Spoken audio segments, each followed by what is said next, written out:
Thriller Bark é bom, mas é ruim. É isso porque análise narrativa de One Piece. Nosso querido Narras, mais uma vez voltando aqui no canal para poder falar de One Piece. Vamos ver, vídeo patrocinado pelo Agnaldo Júnior. Bora ver. Thriller Bark aparentemente divide os fãs. Eu gosto de Thriller Bark, tá? Eu gosto. Alguns acham divertido, outros um porre. E já vi gente dizendo que contém vários temas profundos. Quem será que tá certo? Eu sou o narrador e hoje vamos analisar Thriller Bark. Caralho, foda essa intro. O arco assombrado de Ai, One Piece. que medo. Entenderam? Halloween, Thriller Bark, assombrado. Ainda bem que eu não sou comediante. Analisarei o mangá do capítulo 441 até o 489. Pam, pam. Logo depois da nova recompensa dos Chapéus de Palha se espalhar, temos a batalha do Ace Caralho, boa batalha, contra o mano. Barba Negra. E o Teach tem o poder das trevas, algo bem perigoso de fato. A luta é legal, muito bem desenhada e coreografada. Podemos ver um pouco da magnitude do poder que os oponentes terão no futuro, o que é bem animador. Só que, infelizmente, a luta acaba com o chapéu do Ace caindo no chão, logo após eles disputarem quem era mais forte. Não é um bom sinal pra nós. Voltando rapidamente ao capítulo 440, o chefe da vila do Luffy fala sobre uma tal de Dadan. Dadam. Randam. Randam. O Pochita é Eu tô ficando maluco, gente. Desculpa. Eu vou procurar terapia. Dadan, não sei como é que pronuncia. Mas não lembro dessa personagem ter sido introduzida. Bem, ela parece ter a ver com a família dele. Depois disso, temos uma apresentação mais elaborada do Sunny, mostrando seu interior e suas funcionalidades. Papo reto. Isso é bom, porque essas ferramentas podem ser utilizadas no futuro sem parecer que o autor inventou algo de última hora na história. Não que o Oda não vai fazer isso, porque o Oda, ele vive inventando coisas de última hora na história. Aí um elemento de fora do navio chama a atenção deles. Esse barril misterioso. Se você parar pra perceber, isso é bem comum na estrutura de arcos de One Piece. Já vimos o trem aquático e o navio caindo do céu, por exemplo. Outra coisa legal é que aqui o Oda de fato usa técnicas de quadrinhos de terror. Inclusive já mencionei elas nos meus 2 vídeos de Junji Ito. Foda. O link tá aí no card na descrição. Vemos o balão do Yohoho. Então, Usopp se vira pra trás no último quadro da página, bem na ponta, e toma um susto com algo que não sabemos o que é. Isso cria uma tensão em nós. E quando viramos a página, vemos uma imagem enorme do navio fantasma, o que dá um baita impacto na cena. Geral toma um susto com o navio fantasma. Até o Luffy, menos a Robin, né? A linda da Robin, né? A mais bonita que ela. Tão linda. Até o Zoro, menos Até o a Zoro, Robin. papo reto. O Zoro tão bom, não tinha visto isso. Linda. Damn, it feels good to be a gangster. Tudo aqui Eu previ que o Narras ia chamar ela de linda. é muito engraçado. É um contraste de terror com humor que deu muito certo na minha opinião. E não é só aqui. No início desse arco, pra mim, todo esse quesito tá no ponto. Fica até complicado transcrever minhas audionotas pro roteiro, Audionotas é foda. porque os áudios que gravei são eu rindo de tudo que o Brook faz. Dele aparecendo na escada, das piadas. Enfim, eles chegam na ilha. E temos um uso muito show de contrastes, preto e branco, dando toda uma estética diferente da que o One Piece tinha até esse momento. Isso é uma parada que eu não sei se quem assiste no anime vai poder aproveitar igual quem leu o mangá. Já na parte narrativa, a reação do grupo da Nami é meio inocente. Entrar na carruagem, mansão e etc. Ainda mais porque ela é uma ladra. E por mais que ela eventualmente perceba que tem algo errado, eles se botam em uma situação de perigo à toa. Parece que rolou isso só para ajudar o roteiro. Um ponto legal no arco é que vários elementos que aparecem no início são abordados novamente. Tipo o Absalom no navio, os fantasminhas da Perona. Só que a execução mais clara disso fica com os perigos que o grupo da Nami encontra. Isso é bom porque além de reutilizar conceitos legais, e não simplesmente Bom meme esse aqui. O cachorrinho do meme morreu. Ah, o cachorrinho do meme morreu. Puxa vida. Puxa vida. Descanse em paz, dog do meme. Descanse em paz. jogar eles fora, esses momentos são utilizados para fazer uma comédia de contrastes. O grupo humano, Usopp, Nami e Chopper, sofrem O grupo humano, Chopper. com essas Se bem que ele é humano, né? Ele comeu com humano meio humano, ele virou humano. criaturas. Mas depois vemos o Essa é a realidade dos grupos. grupo psicopata, Luffy, Zoro, Robin, Sanji e Franky, passando por esses problemas como se não fossem nada, servindo apenas de momentos engraçados na história. E realmente funciona. Termos essa diferença de percepção em situações iguais ajuda a criar uma sensação de absurdo, te fazendo rir com algo que até agora há pouco era uma grande ameaça. Nesse momento da história, a comédia é a nossa recompensa por acompanhar tudo. O Zoro triste, Ele colocou o Mineta como algo, como uma inserção no vídeo dele. Narras. Você cometeu um erro. Nada. a Aesthetic. piada do velho que não é zumbi, as situações com os perigos, o Luffy botando o zumbi de volta na cova.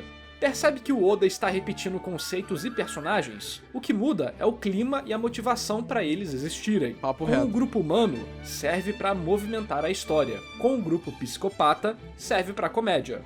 Da segunda vez, nada de importante para o leitor é apresentado, e não temos variação de tensão. E aí que tem uma coisa complicada. Se você não aproveitar a comédia desse momento, com certeza vai ser uma leitura cansativa. Papo reto. Mas eu acho esse arco bem divertido, né? Eu acho que ele tem uma conclusão muito legal. Felizmente, eu ri demais. Sinceramente, falar pra vocês, quando eu assisti o One Piece pela primeira vez, eu assisti Thriller Bark. Eu gostei de Thriller Bark, eu acho que o final de Thriller Bark é muito bom. E aí, quando eu descobri que as pessoas não gostavam de Thriller Bark, eu fiquei muito surpreso, né? Porque é um arco divertido pra caralho. A luta dele é legal, as lutas que tem nele e tal. Mas o final dele, aquela parada do Zoro com o Kuma e etc., é algo muito, muito bacana. E o pessoal realmente não curtiu. Uma galera, né? Eu ficava, caralho, como é que isso é possível, cara? O bagulho é tão maneiro. Eu não entendia, né? Eu com minha mente de 12 anos. E vou rir que nem bobo se você der o like no vídeo e se inscrever no canal para não perder nenhuma análise técnica de One Piece e vários outros animes e mangás incríveis. Continuando, basicamente todos esses momentos são só uma enrolação e uma leve contextualização de poder. Eu acho o meio do arco meio arrastado em demasia. Tu tá maluco, Marcos Subaru? Com todo respeito, mas tu tá maluco? Demasia? Que isso, cara? O que houve contigo, Marcos Subaru? Tá tudo bem? Demasia? Tu tá tutulelê da cabeça, irmão? Mas o que importa é a informação do Moira ser um Shichibukai e a apresentação do esquema das sombras. É legal que aqui eles já comentam sobre o Wano e o Novo Mundo. Mano, se eles estão falando de Wano aqui, os fãs ficaram esperando por isso o quê? 20 anos? 11. Realmente. 11? Não, Narras, foi mais. Foi mais. Foi mais. Foi mais, foi mais. Depende, esse vídeo é de quando? 2021? Não, foi mais. Acho que foi mais. Vocês são guerreiros. Foi mais de 11 anos. Bem, esse início de arco é muito legal, tem um ritmo bom e as piadas são bem estruturadas. Só que, a partir desse ponto, tudo começa a ficar meio arrastado e lento. Até as piadas começam a ser só pra enrolar, ao invés de entregar algum conteúdo junto. Claro que temos momentos relevantes pra trama, tipo quando a galera começa a ser sequestrada, mas esses momentos acontecem entre muitas cenas que não dão em nada, e com muito diálogo completamente irrelevante. Não tem problema termos momentos lentos ou diálogos não conectados diretamente com a trama, mas é necessário que haja uma recompensa pro leitor, e boa parte da metade desse arco só se sustenta nas piadas, sem nenhum contexto importante por trás. O que causa o mesmo problema do Juiz de Três Cabeças, que eu comentei no meu vídeo de Enies Lobby. Dois exemplos de momentos do meio da trama que podemos ver mais claramente como as coisas são enroladas são: Luffy só bota a armadura pra criar a situação dele ser sequestrado Nem lembrava disso, tá? e pra aquela piadinha. É uma cena feita pra Nossa, tem tanta coisa que eu não lembro. Ainda bem que agora eu tô relendo o One Piece. Eu vou poder ver isso. gerar aqui. uma dificuldade no futuro, mas é meio artificial. E a outra é um Caralho, eu lembro do Macaco-Aranha. Isso eu momento lembro. da luta com o Macaco-Aranha. Ela segue os padrões, tem as reviravoltas, o Brook aparece, a aranha volta, a Robin é pega. Mas nada disso tem um impacto muito grande, porque a luta em si tem um ritmo muito lento e nenhuma sensação de perigo real. Poucas ações são tomadas, ou seja, a tensão não varia. temos muito papinho e não há peso real para essa luta. A aranha é simplesmente um guardião do limiar de baixa importância, visto que eles só precisam continuar indo pra frente. Papo reto. Mas, Quem que você tá vendo? Eu tô vendo o Narras, meu grande colega. pra onde eles precisam Meu grande amigo, meu grande irmão, meu grande padrasto. ir? Qual a urgência? Qual o motivo emocional por trás disso tudo? Se o leitor não está se sentindo nervoso pelo inimigo parar o progresso dos personagens, como por exemplo o Blueno versus o Luffy em Enies Lobby, a luta no fim é só uma encheção de linguiça. Papo reto. Claro, ela pode Ousado, tá? servir para outras coisas também, apresentar conceitos, explicações, etc. E é exatamente a função dessa luta. Quando o Brook aparece, Querendo ou não, essa luta, ela também tem como função ali fazer o Frank e a Robin, como novos integrantes do bando, basicamente, pós Enies Lobby, terem um momento de destaque e também fazer o Brook aparecer, né? Então, apesar dos pesares, tem um motivo para ser esses 3 personagens ali. ele ganha com um golpe, introduzindo a mecânica do sal. Ou seja, toda a enrolação até o momento não serviu pra nada. Era só pra aumentar artificialmente o tamanho do arco. E talvez você se pergunte, então quer dizer que uma luta que só existe por existir é ruim? Depende. Às vezes, o show visual pode ser o propósito. Cenas de ação para aumentar as páginas, coisas do tipo.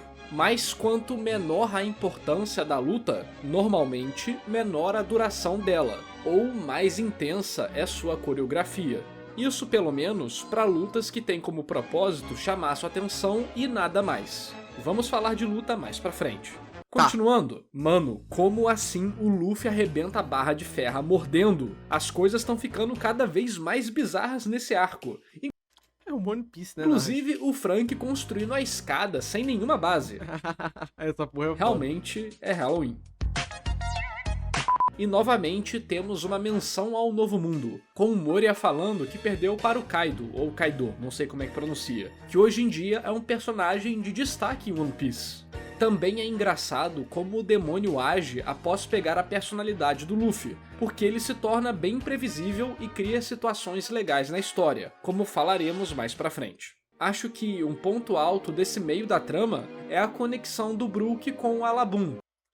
Eu ia imitar agora o barulho da Labum, mas eu me liguei que eu não ia saber imitar o barulho da Labum. Eu não sei imitar o barulho da Labum. Eu ia passar vergonha à toa aqui na live. Então, nesse milissegundo que eu fechei o olho pra poder abrir a boca pra poder imitar a baleia, eu notei que eu ia só me fuder aqui. E aí eu consegui voltar atrás e começar todo esse discurso. Bizarro isso, né? Que dá um peso extra para um momento da história que só estava lá, meio jogado, sem tanta importância. E enquanto os personagens discutem isso, o Oda corta para a luta do Brook, mantendo seu engajamento e transferindo o sentimento emocional pro personagem, Papo reto, irmão. que ainda está perdendo a luta, o que faz com que nós gostemos mais ainda dele. Achei muito legal aquela piada do Black Power não, acabar virando algo com um significado, sendo a única maneira que a Labum reconheceria ele. Bem, acho que a maior crítica desse arco é a enrolação dele, principalmente nesse meio. Não vou pontuar tudo aqui pro vídeo não ficar enorme, mas Papo acho reto. que já falei tudo que é importante narrativamente. Falou, Nas, tu hablou. O capítulo 460 parece que marca a mudança para a etapa final do arco, e temos um Kishotenketsu que fica Finalmente ele apareceu. Finalmente o Kinshon tem sexo apareceu, mano. Tava com saudade claro dele. de se ver. Introdução. Os personagens falam o que farão, quem vai atacar quem, definem os grupos, o Usopp dá o sal pra eles. Desenvolvimento. Eles saem pra missão. Vemos o lado dos oponentes, tudo começa a se encaixar no seu devido lugar. Também podemos Tá vendo? Como realmente aqui em show tem sexo, tá tudo se encaixando. ver o que cada general zumbi está fazendo. Temos a progressão dos personagens até seus objetivos. A tensão vai subindo conforme eles se aproximam dos antagonistas. Papo Temos reto. uns combatezinhos, um conflito e pá. Reviravolta. Luffy e Sanji são inutilizados pelo fantasma negativo. E o Ors cai quebrando tudo. E uma página dupla que marca bem o Ten do Kishotenketsu. Finalização. A reviravolta muda a organização dos grupos, cria empecilhos, muda o ritmo e a tensão da história, temos uma página dupla com geral olhando para esse novo problema. Como falei, todos os capítulos de mangás da Shonen Jump têm essa estrutura geral. Todos. Esse ficou mais fácil de mostrar pra vocês, mas por quê?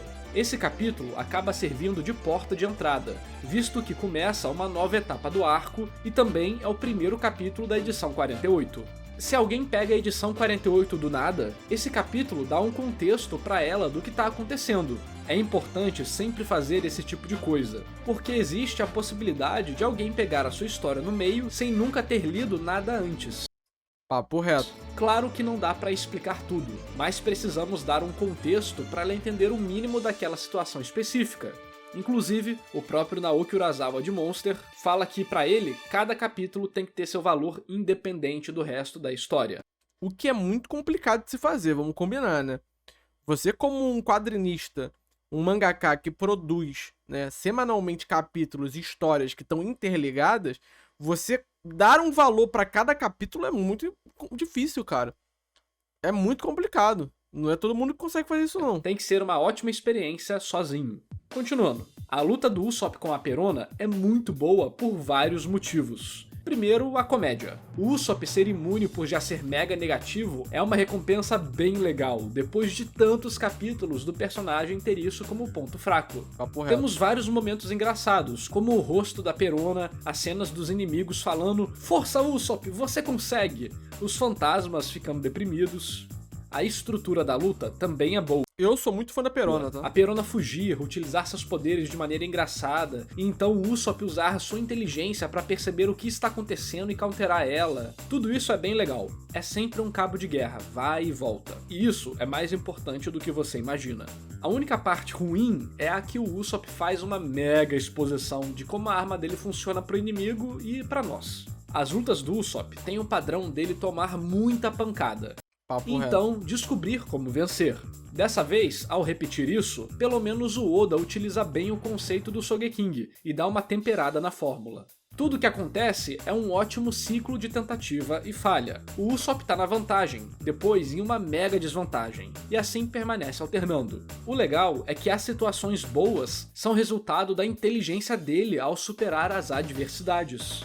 Já a luta do Sanji, infelizmente, não é muito bem aproveitada. É muita piada, o inimigo é okzinho, mas nada marcante. O Sanji solta a informação de ter lido um livro sobre Akumas no Mi, que é algo bem interessante que poderia ter sido dito antes e explorado depois. Eu tenho o sentimento que isso foi dito antes. Não? Dele ler livros e tal? Ou eu tô maluco? Tô maluco? Acho que tô maluco. Acho que foi outra coisa, na real. Foi o do Noland. Inclusive para melhorar a nossa perspectiva sobre o world building, mas isso só é criado para fazer uma piada.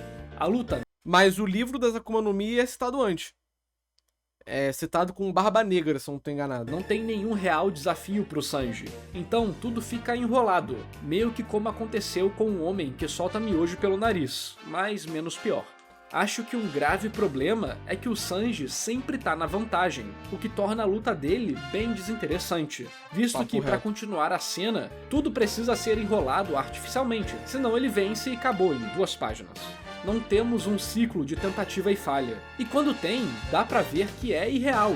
Isso gera uma sensação falsa de perigo e deixa ela chata. Agora, vamos pra luta do Zoro. Ela foi boa, os momentos de dash e corte foram bem utilizados. Temos uma brincadeira de perspectiva com o Zoro caindo do prédio e então vemos o passado para tentar criar a possibilidade em nossa mente do Zoro perder. A luta tem uma mudança de localização causada pelos poderes dos personagens, o que ajuda muito no ritmo dela e permite utilizar o terreno de forma criativa e tudo mais. Papo reto. Essa é uma o boa Zoro meio que também não tem um ciclo de tentativa e falha, mas o inimigo parece gerar mais dificuldade. O Zoro pré-time skip ganhando do Ryuma. Vai te dar um desconto, né? É a sombra do Brook. O que é curioso. Além de gerar mais dificuldade, a luta é mais rápida e bem direto ao ponto. Normalmente, é nesse momento que você pode expandir a cena, mas o Oda faz isso com o Sanji, o que resulta em uma situação bem chata de se ler. Enfim, temos a luta do Chopper com o Hogback. Ela é a que mais utiliza o conflito moral de todas até o momento. Gostei da sombra do Zoro e do Sanji começarem a brigar, dá um peso pro fato deles terem sido sequestrados antes e pra gag deles. Papo reto. Então, o Oda reúne É um cadáver de 400 anos? Se foda, mano, é One Piece, né? Isso aí pouco se importa, né? Se fosse pra gente seguir essa lógica, não era nem pro tal Ryuma em pé, né? Não era nem pro Ryuma estar em pé ali. Então eles são 400 anos ou não, no final não importa, pô. Eu acho, sei lá, mano. os personagens utilizando os problemas que o Wars está causando. Aí rola aquela piadinha do robô, mas sinceramente achei ela muito deslocada. Quê? Impossível. Bano Narras. Não, não é possível. A piada do robô é lendária. Para, Narras. Caralho. Todo um clima foi Não pode. sendo construído pra ter essa piada que não dá em nada e só enrola o capítulo. Bem, mas falando de coisa boa, o Kuma aparece e descobrimos que ele também é um Shichibukai. Mas isso foi... Calma aí. Eu acho que o Narras tá um pouco enganado. Eu acho que todos os Shichibukais são revelados, mano. Antes, né? Não tem uma reunião com todos os Shichibukais que o Lafitte do bando do Barba Negra até invade a reunião? Eu acho que já tinha sido mostrado. Mas não fala o nome deles? Todos não, mas ele é revelado.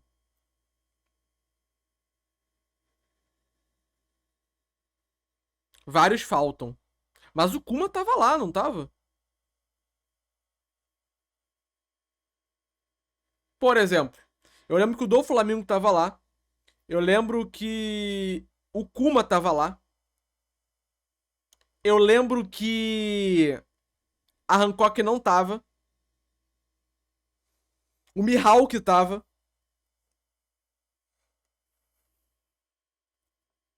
O Jinbe não tava. Mas quem?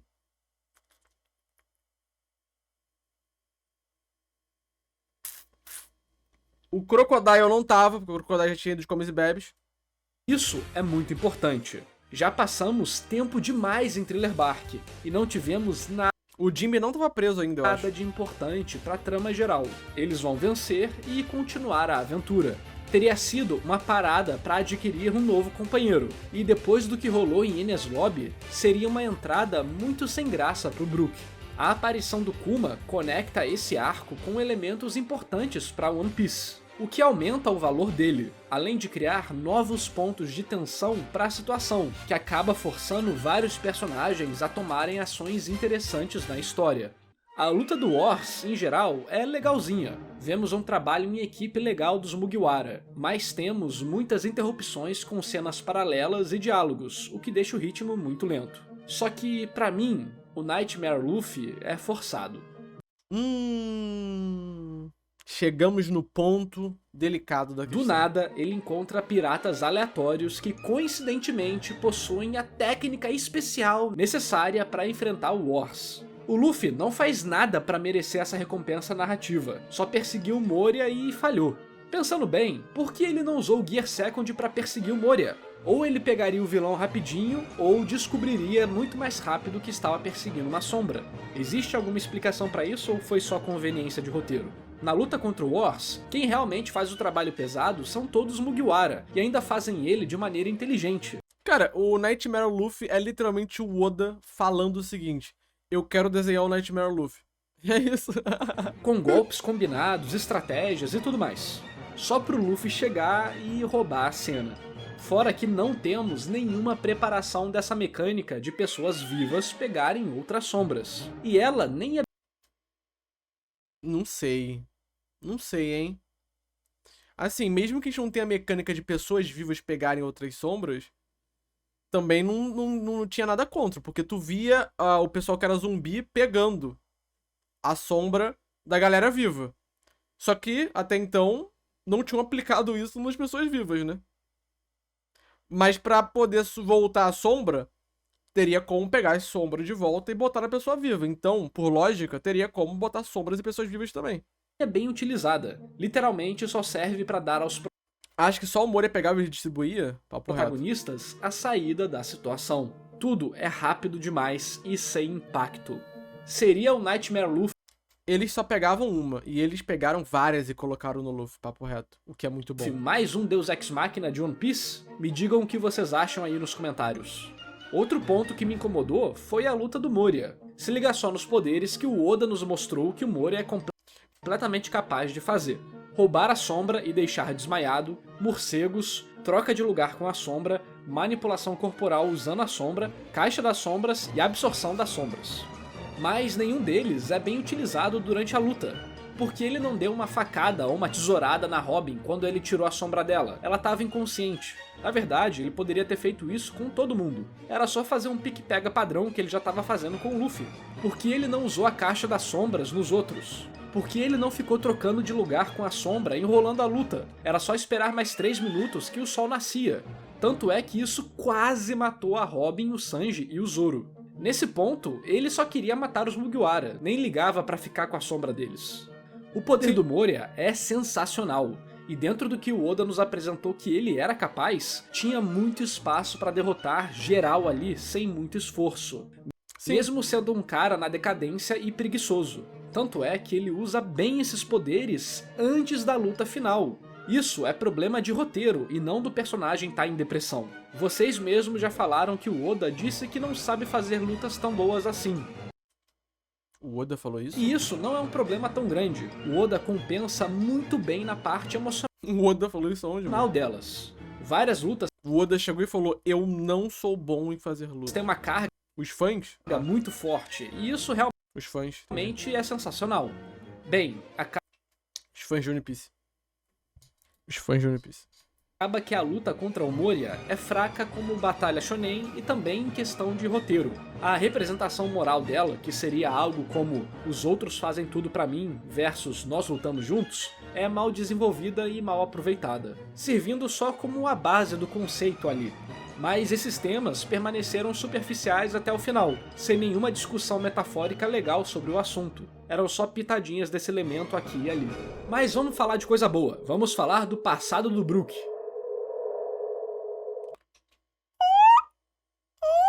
Agora eu consegui, tá? Porra! Fala da minha Labum. なんだこのクジラは。この船についてくんぞ。 No banquete, Brook descobre sobre a Labum e temos um ótimo flashback. Talvez um dos mais emocionantes até agora, até apertou a minha garganta. Tutu Lelê, valeu. なあブルックお前の早切りすげえな俺にも教えてくれよ剣術 Acho que vocês já conseguem ver as técnicas de empatias usadas, né? Então vou pular isso.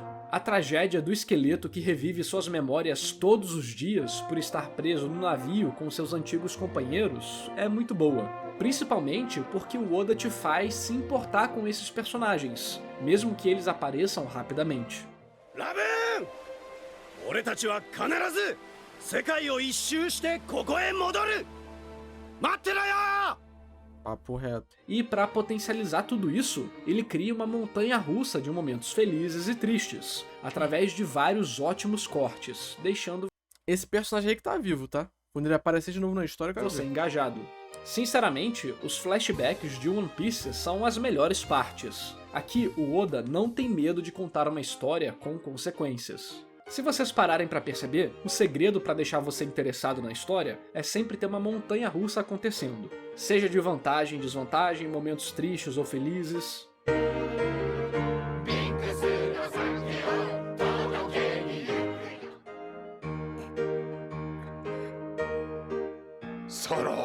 E o capitão do Brook morreu pela doença da árvore da ilha de Jaya?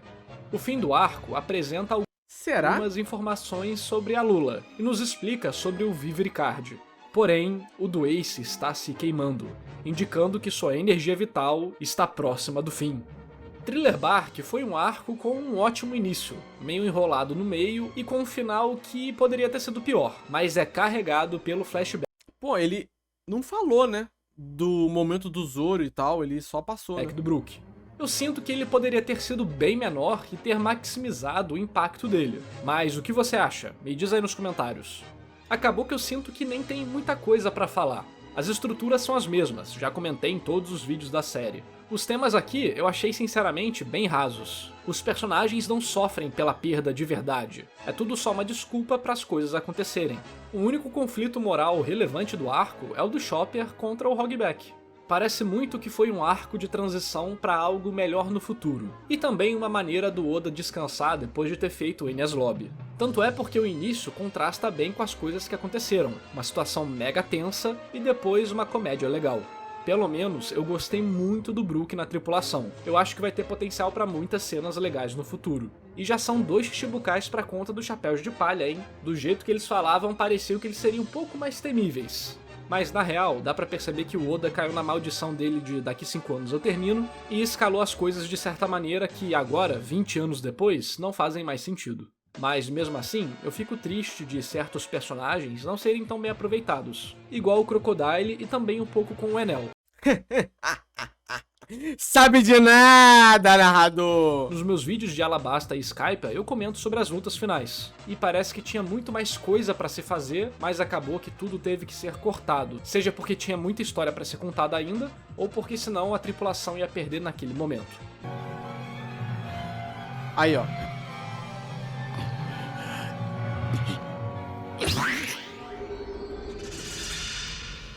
Eu tive que cortar algumas coisas do vídeo pra ele não ficar muito grande. Então se você quiser conversar mais a fundo sobre o arco, aparece nas minhas lives. Elas acontecem na twitch.tv/narrativando. Lá discutimos sobre vários animes. Também curte o vídeo e se inscreve no canal pra não perder nenhuma análise de One Piece. Bom vídeo, hein? Eu gostei desse vídeo do Narras, hein? Bom vídeo do Narras, eu gostei. Adorei, adorei, adorei, hein?